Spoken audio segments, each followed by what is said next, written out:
মানুষের চাহিদা ও অপরিসীম ভালোবাসার টানে আজ আমরা গর্বের মুহূর্তে দাঁড়িয়েছি।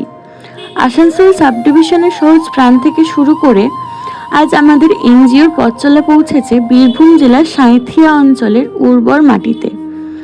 সেখানে আমাদের নতুন শাখার সূচনা, প্রতিটি হৃদয়ের এক স্বপ্নের বাস্তব রূপান্তর। এই যাত্রা শুধু প্রতিষ্ঠানের নয়, এটি মানুষের বিশ্বাস, সদিচ্ছা এবং এক একজন সমর্থকের অবিকল প্রতিশ্রুতির ফল। আমরা কৃতজ্ঞতা জানাই আমাদের ভবিষ্যৎ গঠনে যারা হাত বাড়িয়েছেন, স্বেচ্ছাসেবীরা, শুভাকাঙ্ক্ষীরা এবং বিশেষত স্থানীয় সমাজ যুগলের সাহচর্যে। তাদের উৎসাহিত ভালোবাসা ও আশীর্বাদে আজকের দিনটি বাস্তব হয়েছে। আজ এখানে উপস্থিত গুণী বিশেষ অতিথিবৃন্দকে আমরা বিনম্র ধন্যবাদ জ্ঞাপন করছি। আমরা যে উপদেশ, দিক নির্দেশক ও অনুপ্রেরণা দিয়েছেন তা আমাদের কাজকে সহজ আরো গতিময় করবে। নতুন মেম্বারগণকে আন্তরিক গ্রহণ, তারা নিয়ে আসছেন নতুন উদ্দীপনা, দক্ষতা এবং আন্তরিকতার বীজ, যা আগামী দিনে এই শাখাকে শক্ত করে তুলবে। এখানে আমাদের লক্ষ্য স্পষ্ট: স্থানীয় মানুষদের সক্ষম করে তোলা, শিক্ষা ও স্বাস্থ্য সেবা বিস্তৃত করা এবং টেকসই উন্নয়নের পথে স্থানীয় উদ্যোগকে সমর্থন করা। আমরা প্রতিজ্ঞা করছি, প্রতিটি প্রজেক্টে স্বচ্ছতা, সম্প্রীতি এবং মানুষদের কল্যাণকে সর্বোচ্চ স্থান দেব। আবারও সকলের কাছে অনুরোধ, আপনারা আমাদের পাশে থাকুন। আপনারা যে ভালোবাসা দিয়েছেন তা যেন চলমান থাকে। আজকের এই স্থাপনা শুধুই শুরু, এগিয়ে চলতে চাই একসাথে, হাতে হাত ধরে। ধন্যবাদ সবাইকে, শুভেচ্ছা রইল।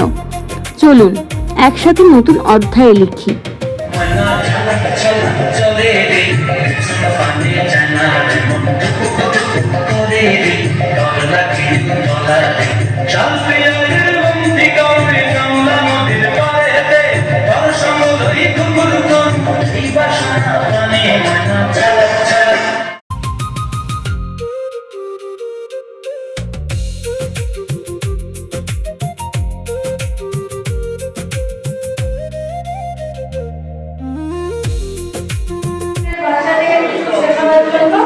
আনতে পারে। আর ঈশ্বরের মাধ্যমে যেটা ফোন করা শিখবার আমাদের দিদি তো সেখানে বলছেন, হ্যাঁ, তো তার কাছে শিখে যেন আমরা সামনে নিজেদেরকে অনেক এগিয়ে নিয়ে যেতে পারি এবং আমাদের মাধ্যমে যেন আরো 5 জনকে আনতে পারি।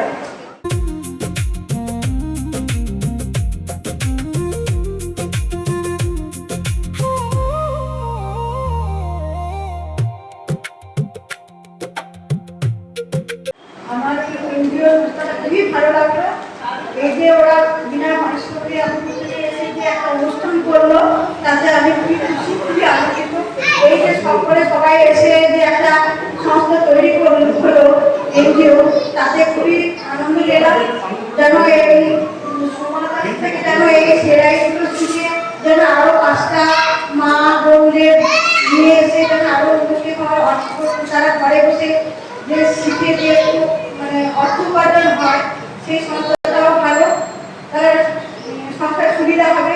ছোট ছোট ছেলে মেয়েদের যে যোগা, তারপরে তোমার কবিতা আবৃত্তি, আঁকা, এগুলো যদি শেখা হয় তারও খুব সুন্দর, তারা যেন আরো ভালো উন্নতি করতে পারবে। এই বলে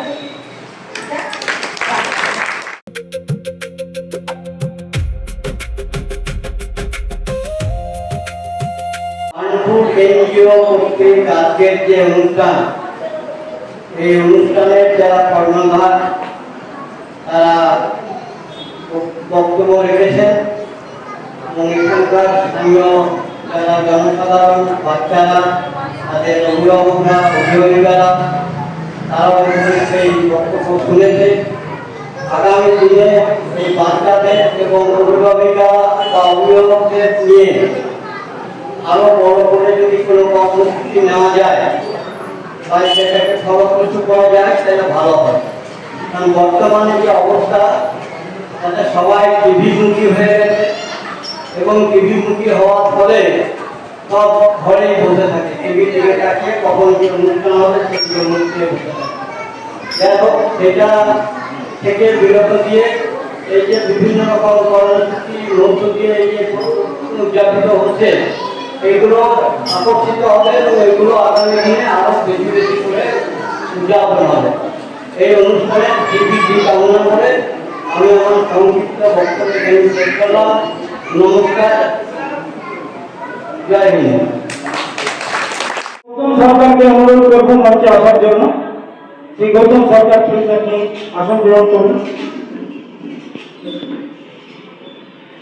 একটু হাততালি দিয়ে আপনারা আমাদের সম্মান জানান।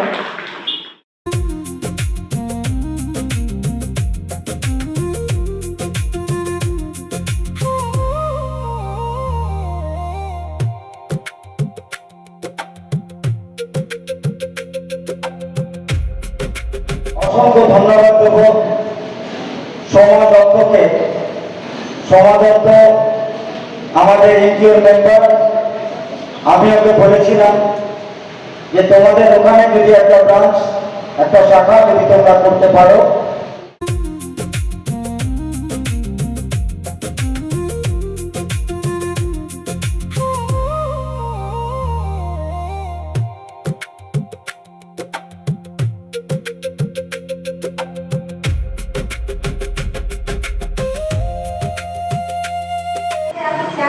যে বাচ্চাগুলো যারা এখানে স্কুল যে বাচ্চারা যারা শিখতে পারে না, টাকা পয়সার অভাবে অঙ্ক কিছু এতে আমি চাই যে ওরাও যেন নাচ গান ফ্রিতে সব শিখে। সেলাইয়ের সাথে সাথে যেন স্কুল বাচ্চাদের যেন এখানে স্কুল খোলা হয়। আর একটা এখানে যেন আমরা বাচ্চাদের নিয়ে যেন এখানে একটা প্রোগ্রাম করতে পারি, এটাই আপনাদের কাছে আশা করি। আর আপনাদের কাছে যে কিছু গুণ আছে সেলাই হোক বা আঁকা, নাচের, গানের, সেগুলো যেন আপনারা নিজেদের গুণ দিয়ে যেন বাচ্চাদেরকে সেই গুণগুলোকে দেওয়ার চেষ্টা করবে, যাতে ওরাও খুশি হবে, আপনাদের গুণগুলো ওরাও পাবে। আর এইটুকু বলে শেষ করছি। এনজিও জিনিসটা কি? এই যে এখানে লেখা আছে পানপুর আর্থিক সোশ্যাল ওয়েলফেয়ার ফাউন্ডেশন, এই জিনিসটা কি? এনজিও কি কেউ জানেন কি? কেউ জানেন না? জেনে রাখা ভালো। এনজিও ফুল ফর্ম হচ্ছে নন গভর্নমেন্ট অর্গানাইজেশন। আমি সহজ করে আপনাকে বলি, এটা একটা এমন সংস্থা যে সংস্থাগুলো গরিব অসহায় মানুষের পাশে দাঁড়ায়।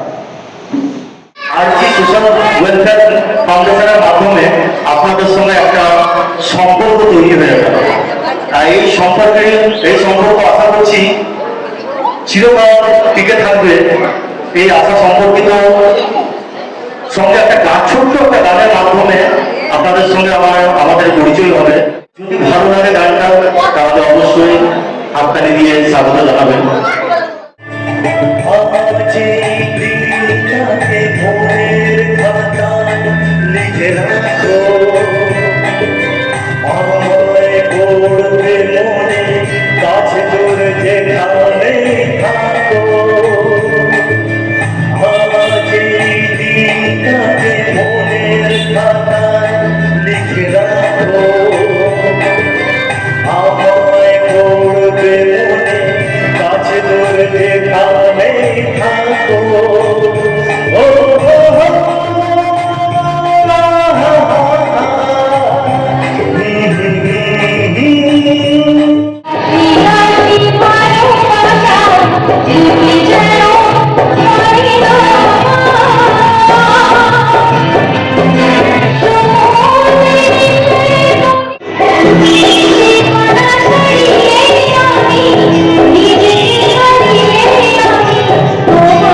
ठीक है, आप लोग सीखिए, सीख कर घर में कुछ भी सिलाई का हो, बच्चा पढ़ाने का हो, हाथ का कुछ भी काम खुद से जब करके इनकम कीजिएगा तो बहुत अच्छा लगेगा। हर समय पति के सामने हाथ फैलाने से अच्छा नहीं लगता है, ठीक है। तो इसीलिए हम लोग चाहते हैं कि हर लेडीज लोग काम करे, अपना सब सीखे पहले, उसका बाद खुद से आप लोग कर सकते हैं। খুব ভালো একটা উদ্যোগ, বাচ্চাদের পড়াশোনা, নাচ গান শেখানো, ওরাই আমাদের দেশের ভবিষ্যৎ। আর যদি আপনারা ওদের পড়াশোনা, নাচ গান শিখিয়ে একটু মানুষ করতে পারেন, আমি মন্দিরে তাকে কথা দিয়ে যাচ্ছি, একটা বড় অনুষ্ঠান আমরা করব, যাতে আমাদের এই ডিস্ট্রিক্টে যেন এই অনুষ্ঠানটা প্রচার হয়, তার ব্যবস্থা আমি করব। যত উচ্চ পদস্থ আধিকারিকরা আছে তাদেরকে আমি ইনভাইট করবো আমাদের সেই অনুষ্ঠানে আসার জন্য। আমি অনুরোধ করবো তাদের কাছে সাহায্যের হাত বাড়িয়ে আপনারা আমাদের সাহায্য করুন, আমাদেরকে আরো এগিয়ে আগে নিয়ে যেতে। যদি দিদিমণিদের বই খাতার প্রয়োজন হয়, পেন্সিলের প্রয়োজন হয়, আমরা সেইগুলো দেব। আপনাদের সেলাই শিখতে যদি কোনো রকম সুতো বা এক্সট্রা কোনো জিনিসের প্রয়োজন হয়, সেটা আমাদের এনজিও আপনাদের প্রোভাইড করবে। মানে গীতা বক্ত উনি এখনো পড়াশোনা চালিয়ে যাচ্ছেন, উনি এসে বললেন আমি পড়াশোনা যুক্ত হতে চাই। কত ভালো উদ্যোগ, কত ভালো মানসিকতা। এই মানসিকতা যেন প্রত্যেকের মনে থাকে। এটা খুব ভালো একটা সূচনা হচ্ছে। আপনারা জানেন মন্দির থেকে এই যে উদ্বোধন, এটা কত ভালো জিনিস। ভগবান আমাদের সাথে রয়েছে, ঈশ্বর আমাদের সাথে রয়েছে, আমরা আগে অদ্ভুত, কিন্তু সবাই সহযোগিতা কাম নয়। সবাই বলছেন যে দিদিমণিদের কথা শুনবেন, জোরে বলে সবাই সাহায্য